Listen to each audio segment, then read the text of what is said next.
In this video, I would like to express my dissatisfaction on what is happening in Germany. German court convicts Russian in brazen Berlin assassination, links it to Moscow. A court in Berlin on Wednesday convicted a Russian national of the murder of a Georgian citizen of Chechen ethnicity in broad daylight in 2019 and sentenced him to a life prison.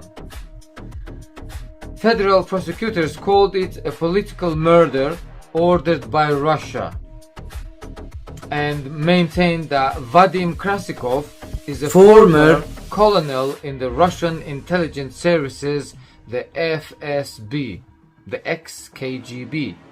So basically my point is, in this short video, how is it possible the life convicted murderer who committed crime in a broad daylight on German soil now is being transferred to detention to be passed to Russia? This is just a total madness. Wagwan Germany, I just lost it.